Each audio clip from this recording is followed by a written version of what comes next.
Hi ನಮಸ್ಕಾರ, welcome to my cooking channel. ಇವತ್ತು ಹೊಸದಾದ ಒಂದು ಹೆಲ್ದಿ ರೆಸಿಪಿಯೊಂದಿಗೆ ಬಂದಿದ್ದೀನಿ. ಅದು ಹೇಗೆ ಮಾಡೋದು ಅಂತ ನೋಡೋಣ ಬನ್ನಿ. ಮೊದಲಿಗೆ ಒಂದು ಸ್ಮಾಲ್ ಗ್ಲಾಸಲ್ಲಿ ಹೆಸರು ಕಾಳನ್ನ ತೊಗೊಂಡಿದ್ದೀನಿ. ಹಾಗೆಯೇ ಒಂದು ದೊಡ್ಡ ಗ್ಲಾಸ್ ಅಳತೆಯಲ್ಲಿ ಅಕ್ಕಿನ ನೆನೆಸ್ಕೊಂಡು ಇಟ್ಕೊಂಡಿದ್ದೀನಿ. 8 ಗಂಟೆಗಳ ಕಾಲ ಇದನ್ನು ನೆನೆಸಿಟ್ಟಿದ್ದೀನಿ. ಈಗ ಹೆಸರು ಕಾಳು ತುಂಬ ಸ್ಮೂತಾಗಿ ನೆನೆದಿದೆ ಅನ್ನೋ ಟೈಮಲ್ಲಿ ನಾನು ರುಬ್ಬಿಟ್ಕೊಳ್ತಾ ಇದ್ದೀನಿ. ಇದಕ್ಕೆ ಸ್ವಲ್ಪ ಕೊತ್ತಂಬರಿ ಸೊಪ್ಪು, ಹಾಗೆಯೇ ಸ್ವಲ್ಪ ಶುಂಠಿ,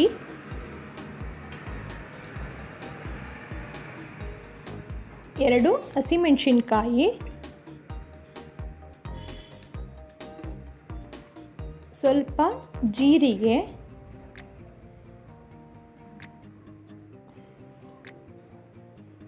ಇದು ಒಂದು ಒಳ್ಳೆ ಕಲರ್ ಕೊಡಲಿ ಅನ್ನೋ ಕಾರಣಕ್ಕೋಸ್ಕರ ಸ್ವಲ್ಪ ಅರಿಶಿನ ಪುಡಿನ ಕೂಡ ಆ್ಯಡ್ ಮಾಡ್ಕೊಳ್ತಿದ್ದೀನಿ. ಹಾಗೆ ಮೊದಲು ನಾನು ಸ್ವಲ್ಪ ಒಂದು ಇಡಿಯಷ್ಟು ಪಾಲಕ್ ಸೊಪ್ಪನ್ನ ಬೇಯಿಸಿಟ್ಕೊಂಡಿದ್ದೀನಿ. ಇವಾಗ ಆ ಪಾಲಕ್ ಸೊಪ್ಪನ್ನು ಕೂಡ ಇದಕ್ಕೆ ಆ್ಯಡ್ ಮಾಡ್ಕೊಳ್ತಾ ಇದ್ದೀನಿ.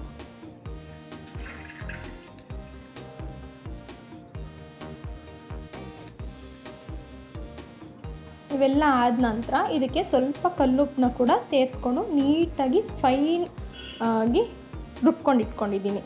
ಇದರಲ್ಲಿ ಯಾವುದು ತರಿಯಾಗಿ ಸಿಗಬಾರ್ದು, ಎಲ್ಲ ನೀಟಾಗಿ ನೈಸಾಗಿ ರುಬ್ಕೋಬೇಕು. ಅದಾದ ನಂತರ ಒಂದು ಹಂಚನ್ನ ಕಾಯಕ್ಕಿಟ್ಟಿದ್ದೀನಿ.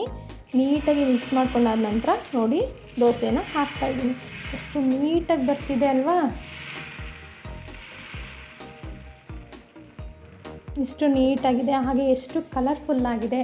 ನೋಡಿದ ತಕ್ಷಣ ದೋಸೆನ ತಿನ್ನಬೇಕು ಅನಿಸುತ್ತೆ. ಅದರ ಕಲರ್ ನೋಡಿದ್ರೆ ಹಾಗೆಯೇ ಹೆಲ್ದಿ ಕೂಡ ತುಂಬ ಒಳ್ಳೆಯದು. ಇದರಲ್ಲಿ ಹೆಸರು ಕಾಳು ಇರ್ಬೋದು, ಪಾಲಕ್ ಸೊಪ್ಪು ಎಲ್ಲನೂ ಆ್ಯಡ್ ಮಾಡಿದ್ದೀನಿ. ಹಾಗೆಯೇ ಮೇಲ್ಗಡೆ ಕ್ಯಾರೆಟ್ ತುರಿ, ಈರುಳ್ಳಿ, ಸ್ವಲ್ಪ ಟೊಮೆಟೊ ನನ್ನ ಮಗಂಗೆ ಇಷ್ಟ ಅಂತ ಹಾಕ್ತಾಯಿದ್ದೀನಿ. ಬೇಡ ಅಂದವರು ಸ್ಕಿಪ್ ಮಾಡ್ಬೋದು.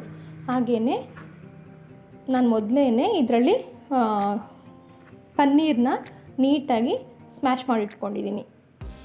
ಮಕ್ಳಿಗೆ ಕೊಡೋದ್ರಿಂದ ಇಷ್ಟಪಡ್ತಾರೆ ಅನ್ನೋ ಕಾರಣಕ್ಕೆ ಪನ್ನೀರನ್ನ ಕೂಡ ಆ್ಯಡ್ ಮಾಡ್ತಿದ್ದೀನಿ. ಈ ದೋಸೆಯಲ್ಲಿ ಕ್ಯಾಲ್ಶಿಯಂ ಇರ್ಬೋದು, ಫೈಬರ್ ಇರ್ಬೋದು, ಹಾಗೆಯೇ ದೇಹದ ಉಷ್ಣಾಂಶತೆಯನ್ನು ಕಡಿಮೆ ಮಾಡೋದಕ್ಕೋಸ್ಕರ ಹೆಸರು ಕಾಳನ್ನ ಕೂಡ ಯೂಸ್ ಮಾಡಿದ್ದೀನಿ. ಎಲ್ಲವನ್ನು ಈ ಇದೊಂದು ದೋಸೆ ಆರೋಗ್ಯದಲ್ಲಿ ಬ್ಯಾಲೆನ್ಸ್ ಮಾಡುತ್ತೆ ಕರೆಕ್ಟಾಗಿ.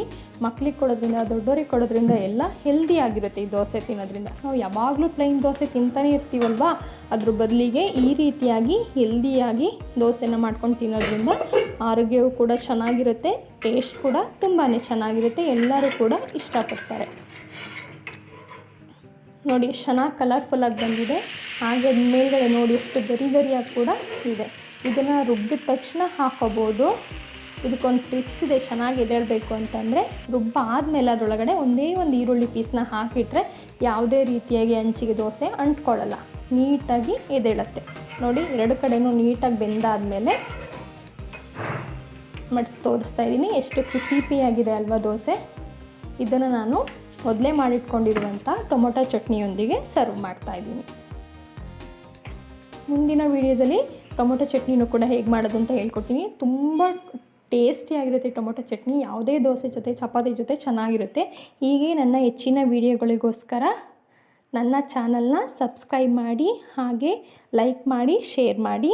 Thank you. ಈ ರೀತಿಯಾದ ಪ್ಲೇನ್ ದೋಸೆ ಕೂಡ ಮಾಡ್ಕೋಬೋದು. ನೋಡಿ ಎಷ್ಟು ಕಲರ್ಫುಲ್ಲಾಗಿ ಟೇಸ್ಟಿಯಾಗಿರುತ್ತೆ. Thank you.